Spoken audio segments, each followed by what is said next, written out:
অসমত 4 তাৰিখে নিৰ্বাচনী ফলাফল দিব আৰু নতুনকৈ এখন চৰকাৰ গঠন হ'ব। বিগত সময়ছোৱাত অসম চৰকাৰে নিবনুৱা সমস্যাৰ ক্ষেত্ৰত কোনো ধৰণৰ বিশেষ ব্যৱস্থা নললে, যাৰ ফলতে লাখ লাখ অসমীয়া যুৱকে কেৰালালৈ যাবলৈ বাধ্য হ'ল।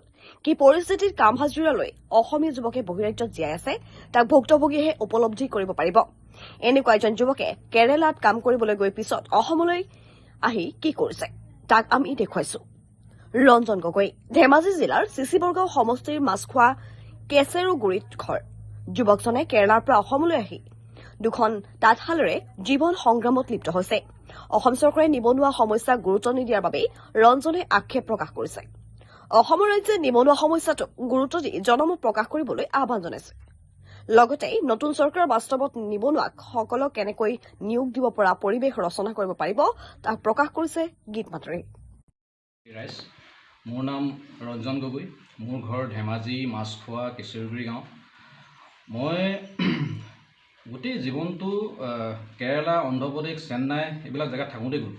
লাষ্টত আজি শেষত গৈ গম পালোঁ যে এইবিলাক জেগাত থাকি একো লাভ নাই। 2020 চনত মই নিজৰ হাল পাতি পিনি 2020 চনৰ পৰা আজি 6 বছৰ হ'ল হাল পাতি আছোঁ। মই অসমৰ ৰাইজৰ লগতে আমাৰ যি সকলোৰে মৰমৰ মামা, তেখেতক এটাই অনুৰোধ কৰোঁ, চৰকাৰী চাকৰি অলপমান দি পিনি নিবনুৱা সমস্যা কেতিয়াও সমাধান নহয়। মোৰ কথা হ'ল, নিবনুৱা সমস্যা সমাধান কৰিব হ'লে মোৰ ওচৰত যিটো আইডিয়া আছে, যেনেকৈ এতিয়া তাঁতশাল আপুনি চাওক, আপুনি ক'ব লাগিব ডাইৰেক্ট ধৰা বন্ধা কিছুমান নিয়ম দিব লাগিব। যেনেকৈ আগতে স্কুললৈ ল'ৰা ছোৱালীহে কি হৈছিল, ছোৱালীবিলাকে মেখেলা চাদৰ পিন্ধি গৈছিল, আজিকালি সম্পূৰ্ণ নাই। গতিকে আপুনি যদি কয় আমি স্কুল কলেজত ছোৱালীবিলাকে মেখেলা চাদৰ পিন্ধি আহিবই লাগিব, যদি আমাৰ যিবিলাক চৰকাৰী অনুষ্ঠান আছে, চৰকাৰী অনুষ্ঠানবিলাকত যিসকলে চাকৰি কৰে তেখেতলোকে মেখেলা পিন্ধিবই লাগিব। গতিকে এইবিলাক বাধ্যতামূলক কৰিলে কেলৈ নিবনুৱা সমস্যা দূৰ নহ'ব? এইটো মোৰ থিংকিংছ, এইটো মই ভাবিছোঁ। কাৰণ আজি লাখ লাখ নিবনুৱা আজি বাহিৰত এতিয়াও আছে। গতিকে সেইবিলাক কান্দি আছে। কোনো মানুহে চখত গৈ পিনি বাহিৰত থোৱাগৈ নাই। নিজৰ ঘৰখন, আপোনাৰ ঘৰখন এৰি বাহিৰত কোনো চখত থোৱাগৈ নাই। চৰকাৰ কি ব্যৱস্থা লৈছে? এইটো নিবনুৱা আপোনালোকৰ তোমালোকক কিবা দিছে নেকি? চৰকাৰ ফালৰ পৰা চৰকাৰ আজিলৈকে নিবনুৱা সমস্যা সমাধানৰ ক্ষেত্ৰত একো ডালেই মাত মতা নাই। চব নিজৰ নিজৰ কামত ব্যস্ত হৈ আছে। গতিকে মই অসমৰ ৰাইজক এটাই অনুৰোধ যে আজি মোৰ যিটো কি বুলি কয় বিচাৰধাৰা, মই ভাবিছোঁ যে প্ৰত্যেক স্কুলতেই এই কি বুলি কয় মেখেলা হওক চাদৰ হওক, আগৰ যেনেকৈ মেখেলা চাদৰ পিন্ধি ল'ৰা ছোৱালী স্কুললৈ গৈছিল, এতিয়াও সেই যুগটো আনিব লাগে। চৰকাৰী যিবিলাক অনুষ্ঠান আছে সেইবিলাকতো মেখেলা চাদৰ পিন্ধাটো বাধ্যতামূলক কৰিব লাগে।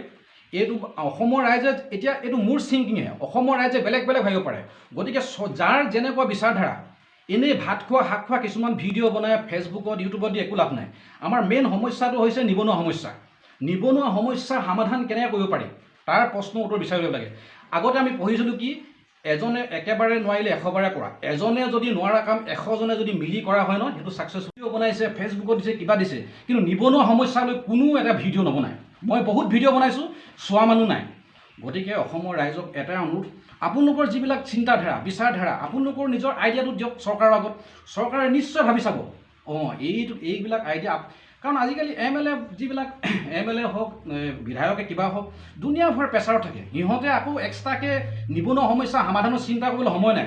গতিকে আমি গাঁৱত থাকোঁ, আমি সম্পূৰ্ণ আমাৰ মাইণ্ডবিলাক সদায় ফ্ৰেছ মাইণ্ডৰ মানুহে চিন্তা কৰি মানে ওপৰলৈ দিব লাগে, বিচাৰ সিহঁতে কৰিব কি ব্যৱস্থা কৰিলে নিবনুৱা সমস্যা সমাধান হ'ব। গতিকে অসমৰ ৰাইজক এইটো অনুৰোধ, এনেই ভাত খোৱা শাক খোৱা ভিডিঅ' বনাই ফেচবুকত দি একো লাভ নাই। নিবনুৱা সমস্যা কেনেকৈ সমাধান কৰিব পাৰি তাৰ ওপৰত ভিডিঅ' বনাই পিনি আপোনালোকে ভাইৰেল কৰক, চৰকাৰে নিশ্চয় ভাবি চাব। আৰু এটা কথা কওঁ, আজি চাওক কিছুমান ল'ৰা আজি 3 বছৰ 4 বছৰ ঘৰলৈ নাহে।